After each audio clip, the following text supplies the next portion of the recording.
Hello everyone. तो कहानी की शुरुआत में हमें ड्रामे की फीमेल लीड शिन टोंग को दिखाया जाता है, जो कि मार्शल आर्ट्स में तो एकदम परफेक्ट है। आज जहाँ पर डिलीवरी करने आई थी, इधर प्रैक्टिस में कुछ बॉयज़ की खूब धुलाई भी कर देती है। उन्हें टीचर से डांट भी पड़ गई थी कि तुम्हें सिखाने का क्या फ़ायदा, एकदम निकम्मे ही हो। मॉम थोड़ी सैड तो थी कि मैं अपनी बेटी को ना तो कोई हायर एजुकेशन दिला सकी हूँ ना कुछ, पर वो उन्हें टेंशन ना लेने को कहती है कि पढ़ के भी तो मैंने यही जॉब ही करनी थी, और वो तो ऑलरेडी ही मैं बहुत सारी पार्ट टाइम जॉब्स कर रही हूँ। दूसरी तरफ ग्रेजुएशन सेरेमनी में हमें सेकंड फीमेल लीड जी जेन को दिखाया जाता है। उसके पेरेंट्स जब उसे पिक करने आते हैं तो वो अपने फियांसी को ना देख के सैड ही हो गई थी कि वो क्यों नहीं आया। वो तो फिर किसी काम की वजह से ही नहीं आ सका था। मॉम ने तो उसे आज के दिन स्पोर्ट कार गिफ्ट की थी तो वो खुश हो जाती है। अब इसके डैड अपनी वाइफ को समझाने लगे थे कि इस तरह अगर हम इसे ट्रीट करते रहे तो ये आगे लाइफ में क्या करेगी, पर उन्हें कोई परवाह नहीं थी। शिन टोंग भी इधर से ही अपनी स्कूटी भगाती हुई गुजरती है। अब फिर हमें हमारे मेल लीड जाओ नैन को दिखाया जाता है, जो ठहरा प्ले बॉय। लड़कियों को अपने पीछे लगाने में तो ये तो एकदम माहिर ही है। आज भी इसने एक फेमस एक्ट्रेस तक का दिल जीत लिया था। रिलेशनशिप्स को लेकर ये तो कभी सीरियस ही नहीं हुआ। शिन टॉन को एक डिलीवरी का ऑर्डर मिलता है, वो भी खुशी खुशी फिर फौरन से वहीं पर जाने ही लगी थी। याओ नैन की फैमिली जी ईजन की ग्रेजुएशन कंप्लीट होने की खुशी में अरेंज की गई पार्टी में ही जा रही थी। डैड उसे गिफ्ट देते हैं कि ये तुमने जैन को देना है। वो तो हर हाल में उसे अपनी डॉटर इन लॉ बनाना चाहते थे। आखिर को उस फैमिली के बिजनेस में सिर्फ ऐसे ही तो शेयर्स मिल सकते थे। अब यहीं पर फिर हम याओ के भाई जून को भी देखते हैं। ये लोग तो पार्टी में पहुंच ही आए थे। यहाँ पर भी कुछ गर्ल्स उसे घेर ही लेती हैं। डैड का ऑर्डर था तो उसे मजबूरी में जी जैन को भी कंपनी देनी ही पड़ती है। अब यहाँ पर डैड तो फिर ऑफिशियली कुछ परसेंट शेयर्स जैन के नाम ही कर देते हैं ताकि वो भी कंपनी आके संभाल सके। ये सुन के वो तो खुश हो जाती है और सभी फिर चीयर्स ही करने लगे थे। अब जिस घर से शिन को ऑर्डर मिला था वो था ही जैन का। वो तो इतने बड़े घर को फर्स्ट टाइम ही देख रही थी। अंकल शेफ उसे पिज्ज़ा बाहर ले जाने को कहते हैं। इधर डैड तो अपने बेटे को जैन के पास रुकने का कहकर खुद तो वहाँ से जाने लगे थे। उनके जाते ही वो डैड का दिया गिफ्ट फ्री से देता है। उसने समझा था कि शायद कोई रिंग होगी, पर आगे से तो एयर रिंग्स ही निकलती हैं। वो सैड ही हो जाती है कि न जाने कब ये मुझे शादी के लिए प्रपोज करेगा। अब यहाँ से जाते हुए उसकी टक्कर शिन से हो गई थी। कसूर तो सारा याओ नैन का ही था, पर फिर भी जैन शिन को डांटने लगती है कि तुम देख के नहीं चल सकती हो क्या। वो बेचारी तो फिर हैरान ही हो जाती है, एक तो गलती मेरी नहीं है, ऊपर से सारा ब्लेम मुझ पे ही डाल दिया। इसी बहस के दौरान ये मैडम साहिबा तो सीधी जाके पूल में गिरती हैं। सभी फिर उसे पानी से बाहर ही निकालने लगे थे। बाहर आके शिन को याद आता है कि मैंने तो डिलीवरी के पैसे ही नहीं लिए। जब जाओ बाहर निकलता है तो उसे देखकर ये तो फिर समझती है कि शायद ये इसी घर का ही मेंबर होगा, इसलिए उससे पैसे मांगने लगती है कि मैं वो लेना भूल गई थी। पर वो तो साफ मना कर देता है कि अंदर जाके मांगो, मैं क्यों दूँ। यहाँ पर इन दोनों की बहस भी हो जाती है और वो तो जाते हुए इसे छेड़ के भी जाता है, जिस बात से ये तो काफ़ी ज़्यादा चिढ़ गई थी। ये बेचारी ठहरी पुअर फैमिली से, इसलिए इसे पैसों की हर हाल में ही ज़रूरत थी। सो नेक्स्ट डे फिर उन्हीं के घर के बाहर ही पहुंची होती है। अब इधर इसकी नज़र डैड पे पड़ती है, जो कि जॉगिंग के लिए जा रहे थे। ये फिर उन्हें फॉलो करने लगती है। अब इसके साथ साथ एक रॉबर साहब भी यहीं पर या धमके थे, वो तो डैड पे अटैक कर देते हैं। ये फिर उन्हें उससे बचाने ही लगती हैं कि तभी इसे भी चोट लग जाती है। डैड की तो हालत ही ख़राब हो चुकी थी, इसलिए वो फिर इसे कह के घर कॉल करवाते हैं। अब उनका एडॉप्टेड बेटा यू जल्दी से मेडिसिन लेके आया था और साथ में डैड की इतनी ज़्यादा हेल्प करने पर शिन को थैंक्स भी कहता है। इधर वो बेचारी तो ब्लड देख के बेहोश ही हो गई थी। ये फिर उसे हॉस्पिटल ही लेके आ गए थे। अब मॉम जो कि अपनी बेटी को देखने यहीं पर ही पहुंची होती हैं, अचानक उनकी नज़र जब डैड पे पड़ती है, वो तो एकदम फ्लैशबैक में ही चली गई थी कि कैसे उनकी डिलीवरी वाले दिन इसी फैमिली से उनका इनकाउंटर हुआ था। एक ही हॉस्पिटल में अनजाने में इनके किड्स भी एक्सचेंज ही हो गए थे।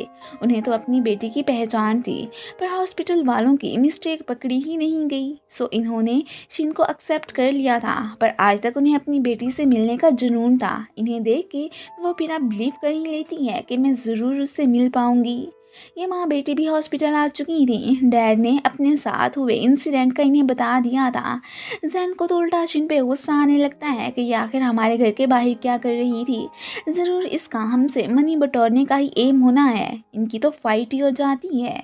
इसने तो खामखा उस बेचारी को बहुत सारी बातें भी सुना दी थी। डैड को अब थोड़ा सा गुस्सा आ जाता है और वो दोनों को ही वहाँ से जाने के लिए कह देती हैं। अब जब वो इसे अपने लिए खतरा मोल लेने के पैसे देते हैं तो वो नहीं लेती, तो ये अब उसे फिर अपना घर का एड्रेस ही दे देते हैं कि जब भी ज़रूरत पड़े बिना झिझक आ जाना। मॉम थोड़ा सा अजीब बिहेव करने लगी थी, अचानक रोने भी लगती हैं और इसे हग करने लगती हैं। तो ये परेशान कि आखिर इन्हें क्या हो गया है। उनकी नज़र तो डैड के दिए एड्रेस पे भी पड़ी ही चुकी थी। वो अब अगले दिन वहीं पर ही पहुंची होती हैं। पहले तो जैन इसे थीफ समझ के एक गार्ड से पकड़वा देती है। वो इन्हें अश्योर करवाने लगी थी कि जो तुम लोग मुझे समझ रहे हो मैं ऐसी नहीं हूँ।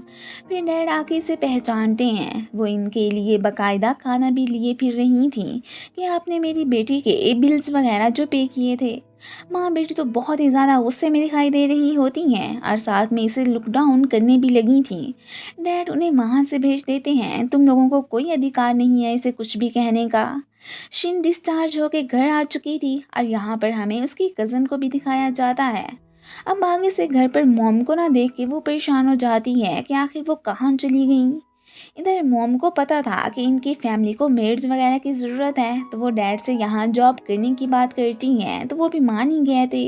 जेन की कॉल्स तो यहाँ पिक ही नहीं कर रहा होता। वो जिस प्लेस पर इसे मिलने के लिए बुलवाती है वो तो जून ने भी देख ही ली थी। मॉम ने जेन के घर जॉब करने की बात शिन से कर ली थी। वो भी वहाँ जाने का ही सोचती है कि मैं आपको अकेले नहीं जाने दे सकती हूँ। वो इन्हें इस उम्र में काम भी नहीं करने दे सकती थी, पर मॉम बस अपनी बेटी के क्लोज रहना चाहती थी, इसलिए शिन की बात नहीं मानती। अब नेक्स्ट सीन में हमें दिखाया जाता है कि ये माँ बेटी तो अपना सामान लेके घर आ चुकी थी। जैन को तो गवारा ही नहीं था कि ये यहाँ पर काम करे। फिर बाद में यू उसे समझाता है कि अगर ये मॉम डैड की चॉइस है तो तुम्हें क्यों एतराज़ हो रहा है।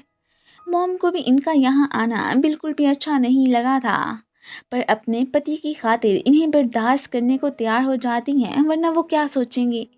जैन का तो एम था कि मैं तुम लोगों को एक हफ्ते के अंदर अंदर घर से निकलवा कर रहूँगी। शिन भी कह देती है कि देखेंगे क्या कर सकती हो।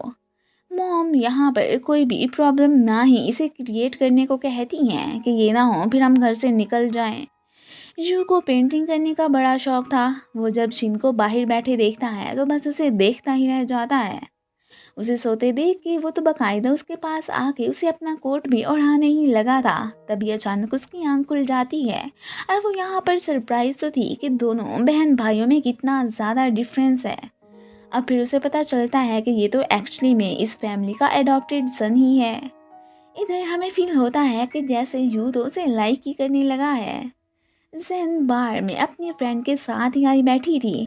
याओ को इसने बुलाया तो था पर वो अभी तक यहाँ पर पहुँचा ही नहीं होता।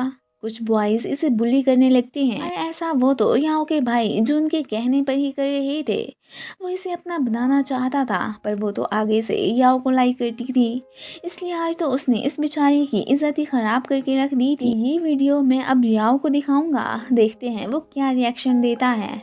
अब फिर साथ में इसे घर भी ड्रॉप करने जाता है। इसने चेंज करने के लिए उसे ड्रेस भी दे ही दिया था कि वरना लोग गलत मतलब समझ लेंगे। वेल दोनों अभी घर पहुंचे ही होते हैं कि ऊपर से याओ भी आ जाता है। इस बेचारी को तो टेंशन ही हो गई थी कि कहीं ये वीडियो उसे दिखा ही ना दे, पर ऐसा तो फिलहाल वो कुछ भी नहीं करता। मोम तो दूर से अपनी बेटी को उसके फियांसी के साथ देख के बहुत ही खुश हो रही होती हैं कि चलो ये रिच लोगों के साथ तो लाइफ गुजार रही है। वो जब इसे खाना देने जाती हैं तो इस बात से जैन भड़क जाती है। उसे बिल्कुल भी अच्छा नहीं लगता और साथ में वो तो इन्हें डांटने भी लगी थी। फिर याओ उसे ऐसा करने से मना करता है, आखिर को वो तुमसे बड़ी हैं, तुम्हें ऐसा नहीं करना चाहिए। अब उसे पता चल चुका था कि जिस लड़की ने पार्टी वाले दिन इसे पूल में गिराया था वो यहाँ पर काम करने आ चुकी है। सुन के तो उसके फेस पे स्माइल आ जाती है। यहाँ पर हमें फील होता है कि जैसे ये तो उसे तंग करने से बिल्कुल भी बाज नहीं आने वाला है। मॉम के कहने पर उसे मजबूरी में यू के रूम में वाइन लेके जाना पड़ता है आगे से ये खड़ा था, उसे अपने साथ ही यहाँ पर पीने को कहता है और साथ में उस बेचारी का काफ़ी मजाक भी उड़ाने लगा था। वो तो अब उसी के सर पे ही उंडेल देती है कि अब मज़ा आया। बस फिर क्या था, दोनों में फाइट स्टार्ट हो गई थी। इन्हें ऐसे देख के यू शॉक, और वो इन्हें अब छुड़ाने लगता है कि तुम लोगों को क्या हो गया है। यहाँ से जाते हुए भी वो तो इसे धक्का मार के ही जाती है। अब यू के पूछने पर ये तो आगे से उसे झूठ ही बोल देता है कि हम दोनों तो जस्ट मार्शल आर्ट्स की प्रैक्टिस ही कर रहे थे, वो लड़की बस थोड़ी सी मुझसे तेज़ है। वेल जो भी था, यू को तो पता चल चुका था कि जैसा मेरा ये फ्रेंड है, इसे इसकी टक्कर वाली लड़की आखिरकार मिल ही चुकी है। जून जू की फ्रेंड को लेने जाता है, उसे तो वो तो इसके करीब जाने की भी कोशिश कर रहा था, इसलिए बकायदा इसे लिफ्ट भी देता है। अब घर में मेड्स तक का रवैया इनके साथ कोई ख़ास अच्छा नहीं था। ये परेशान तो होती है कि आखिर मॉम यहाँ पर क्यों काम करने आई हैं, हम कहीं और भी तो जा सकती हैं।